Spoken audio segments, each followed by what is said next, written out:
मानसी 17 साल की बेहद खूबसूरत और जवान लड़की थी। मानसी के 2 भाई बहन और थे। बड़ा भाई रोहित 22 साल का था और उनकी छोटी बहन 12 साल की थी। एक दिन खबर आई कि गांव में रहने वाले उसके चाचा की मौत हो गई है। ये खबर सुनते ही मम्मी पापा ने फैसला किया कि मानसी और रोहित घर पर ही रहेंगे और वो छोटी बहन को अपने साथ गांव ले जाएगा ताकि दोनों भाई बहन की पढ़ाई खराब न हो। मानसी ने कहा, मुझे भी ले चलो, बड़ा भाई घर पर अकेला रहेगा। माँ ने कहा कि अब तुम्हारी और तुम्हारे भाई की परीक्षा नजदीक है, इसलिए तुम दोनों घर पर ही रहो और परीक्षा की तैयारी करें। हमारे पास गांव में कुछ और दिन होंगे क्योंकि इनके पीछे सारी क्रियाएं होती हैं। हम इसका निपटारा करके ही आएंगे। अगर उस दिन मम्मी पापा मानसी को साथ ले गए होते तो शायद आज ये दिन नहीं आता। मानसी कभी ऐसा कदम नहीं उठाएगी। आप सभी सोच रहे होंगे कि मानसी ने क्या किया है। दोस्तों, अगर आप हमारे चैनल पर नए हैं तो आगे बढ़ने से पहले हमारे चैनल को सब्सक्राइब कर लें। हुआ यूं कि मानसी 12वीं की परीक्षा का सामना कर रही थी और उनका बड़ा भाई बीटेक परीक्षा की तैयारी कर रहा था। मम्मी पापा दोनों को घर पर अकेले छोड़ गए।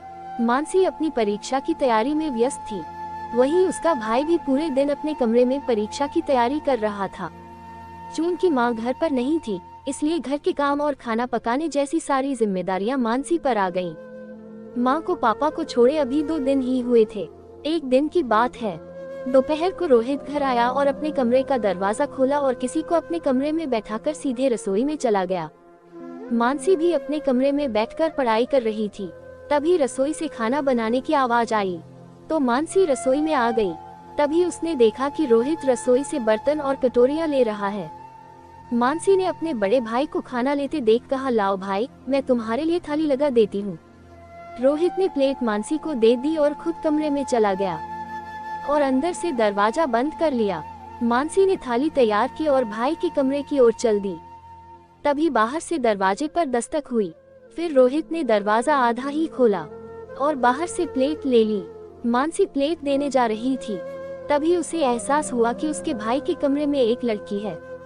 मानसी ये सोचकर हैरान थी, परंतु उसने अपने भाई से कुछ नहीं पूछा और मानसी खाना परोसकर किचन की तरफ जा रही थी।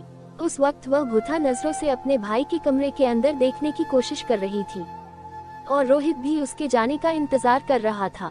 मानसी ने जैसे ही पीछे मुड़ने की कोशिश की, रोहित ने कमरे का दरवाजा अंदर से बंद कर लिया। मानसी रसोई में जाकर सोच रही थी कि हमारे घर में यह अनजान लड़की कौन है और वह मेरे भाई के कमरे में क्या कर रहा है। घर में रसोई भाई के कमरे के बगल में थी और मानसी सोच रही थी कि ये मेरा भ्रम नहीं है, ये कैसे हो सकता है। मानसी अपना मन हटाने की कोशिश कर रही थी। ये कितनी तेजी से उसके दिमाग पर असर कर रहा था। मानसी वहीं किचन में खड़ी थी।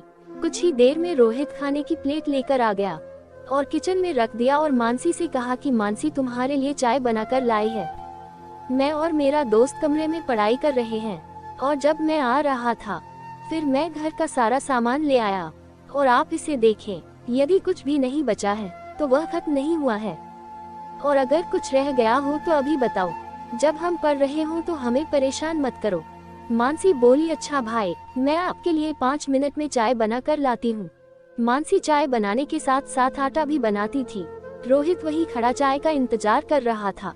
रोहित ने मानसी से कहा कि तुम्हें खाना नहीं खाना है। तब मानसी ने बताया कि आज स्कूल आते समय मैंने अपनी बहन के साथ बाहर नाश्ता किया, इसलिए मुझे भूख नहीं है। इसलिए मैं काम निपटाने के बाद सीधे अपने कमरे में सोने चला जाता हूँ। कुछ ही देर में चाय तैयार हो गई और रोहित 2 कप चाय लेकर अपने कमरे में चला गया। लेकिन मानसी के मन में वो लड़की अब भी बसी हुई थी। मानसी ने तो समा बांध दिया था और कमरे में जाने की तैयारी कर रही थी। फिर मैंने सोचा कि मुझे थोड़ी देर भाई के कमरे के बाहर खड़ा रहना चाहिए, शायद कुछ आवाज सुनाई दे। लेकिन भाई के कमरे से कोई आवाज नहीं आई। लेकिन मानसी से नहीं रहा गया। उसका कमरा ऊपरी मंजिल पर था, इसलिए वह सीढ़ियों से ऊपर जा रही थी। भाई के कमरे में ऊपर की ओर जाल लगा हुआ था। मानसी ने सोचा कि जाली से देखूंगी तो कुछ पता चलेगा। मानसी ने जाल से देखा तो उसके होश उड़ गए। मानसी ने अंदर देखा तो उसके भाई और लड़की दोनों की हालत ऐसी थी मानो मानसी अपने शुद्ध बुद्ध में बैठी हो। मानसी अभी 17 साल की थी और पहली बार उसने एक पुरुष और एक महिला के बीच के रिश्ते को अपनी आंखों से देखा। इसे देखने के बाद वह कुछ देर के लिए स्तब्ध रह गई और अपने कमरे में जाकर सो गई। कुछ घंटों बाद हल्का सा शोर हुआ। मानसी की आंख खुल गई। उसने देखा कि आवाज कमरे के बाहर की नहीं थी, लेकिन उनके घर का लैंडलाइन फोन बज रहा था। मानसी ने नींद में ही फोन उठा लिया। इससे पहले कि मानसी फोन पर कुछ कहती, सामने से एक लड़की की आवाज आई और कहने लगी, रोहित, मुझे तुम्हारी बहुत याद आती है। आज हमारे बीच जो कुछ हुआ वो मेरी आंखों के सामने हो रहा है। इससे पहले कि मानसी कुछ कहती, उसे रोहित की सीढ़ियों पर चढ़ने की आवाज सुनाई दी। उसने झट से फोन रख दिया। वो सोने का नाटक करने लगी। रोहित कमरे में आया और उसने देखा कि मानसी अभी भी वहीं थी, तो उसने जल्दी से लड़की को फोन किया और फोन पर ढेर सारी रोमांटिक बातें की। मानसी सोते हुए ये सब सुन रही थी। मानसी ने ऐसी बातें पहले कभी नहीं सुनी थी और जो उसने देखा वह कुछ ऐसा था जो उसने पहले कभी नहीं देखा था। ये सभी हलचलें मानसी को एक बच्ची से एक जवान आदमी की ओर ले जा रही थी। रोहित अभी भी फोन पर बात कर रहा था। बातें करते करते उसे रात हो गई और फोन रखने के बाद वह मानसी को जगाता है और कहता है कि मानसी को देर हो गई है और आप अभी भी दोपहर में सो रहे हैं। और कितनी नींद। मानसी आलस दिखाने की बजाय उठ खड़ी हुई और बोला, क्या समय हो गया है? रोहित ने कहा कि रात के 9 बजे हैं और तुम अभी भी यहीं हो और खाना भी नहीं बनाया। मानसी ने फास्ट फूड बनाया और दोनों भाई बहन को खा लिया। तभी रोहित ने कहा, सो जाओ जज साहब, और मुझे सुबह जल्दी यूनिवर्सिटी जाना है, तो नाश्ता भी तो बनाना है। इतना कहकर रोहित अपने कमरे में सोने चला गया। मानसी भी अपने कमरे में चली गई, लेकिन बिस्तर पर लेटे लेटे उसे सिर्फ उस दिन हुई घटना और रोहित द्वारा फोन पर कही गई गंदी गंदी बातें ही याद आ रही थी। मानसी के शरीर में अजीब सी हरकत होने लगी। मानसी ने सब कुछ अपनी आंखों से देखा और अपने कानों से सुना। मानसी का दिमाग भी अब उसे गलत दिशा में ले जा रहा था। मानसी का मन अब उसके वश में नहीं था। वह दिन रात बस इसी के बारे में सोचती रही। दोस्तों, आप सभी जानते ही होंगे कि कोई भी लड़का या लड़की कम उम्र में ही भटक जाते हैं और ये एक ऐसी लत है जो अगर आपको कम उम्र में लग जाए तो आप इससे छुटकारा नहीं पा सकते। और इन्हीं वजहों से मानसी ने ऐसा काम किया जिसके बारे में कभी किसी ने सोचा भी नहीं था। अब उसका भाई रोज पहली लड़की को घर लाता था और मानसी उस नेट से रोज अपने भाई का ये खेल देखती थी। ऐसा करीब 6 दिनों तक चलता रहा। 6 दिन बाद मानसी के पिता घर लौट आए, क्योंकि उन्हें ऑफिस से ज्यादा छुट्टी नहीं मिल पाती थी। जैसे ही पिताजी वापस आए, भाई ने अपनी सारी हरकतें बंद कर दी और पढ़ाई पर ध्यान देना शुरू कर दिया। लेकिन मानसी का ध्यान अब पढ़ाई से हट गया था और उसका जीवन बदलना शुरू हो गया। बात यह है कि इंसान जो देखता है उसे पाने की कोशिश करता है और मानसी के साथ भी कुछ ऐसा ही हुआ। मानसी की माँ अभी भी गांव में ही रह रही थी, तो पापा रोज सुबह ऑफिस चले जाते थे और भाई कॉलेज जाता था और शाम को वापस आऊंगा। मानसी पूरे दिन घर में अकेली थी। मानसी अपने मोबाइल पर गंदे गंदे वीडियो देखने लगी और यहीं से खुला मानसी की बर्बादी का रास्ता। मानसी ने ऐसे ऐसे वीडियो देखे कि मैं आपको बता भी नहीं सकता। मानसी अपनी उम्र से बड़ी लग रही थी। वह बहुत भरे हुए शरीर और लंबे कद की थी और वह अपनी भूख मिटाने का उपाय सोचने लगी। एक दिन वह सुबह छत पर कपड़े सुखा रही थी, तभी पड़ोस में रहने वाला एक लड़का पतंग उड़ा रहा था। इससे पहले भी वह लड़का मानसी को कई बार इशारे से बुला चुका था, लेकिन तब मानसी नादान थी तो वह समझ नहीं पाई। लेकिन अब मानसी भी मन की शांति चाहती थी, तो उसने सोचा और लड़के को बुलाया। जैसे ही लड़के ने इशारा देखा तो वह बंदर की तरह हट गया और सीधे मानसी की छत पर पहुंच गया। मानसी उसे लेकर सीधे नीचे अपने कमरे में चली गई और अपने कपड़े उतारने लगा। मानसी को लगा कि एक लड़का भी इसी वक्त का इंतजार कर रहा होगा, लेकिन हुआ उल्टा। मानसी की हरकत देखकर लड़के को बहुत गुस्सा आया और मैंसिल ने हंसते हुए कहा, तुम अभी 17 साल की हो और तुम्हारा भाई मेरा दोस्त है, और अब अगर मैंने दूसरी बार ऐसा किया तो मैं तुम्हारे भाई को सब कुछ बता दूंगी। और इतना कहकर वो चला गया। इस हालत के लिए मानसी का भाई जिम्मेदार था।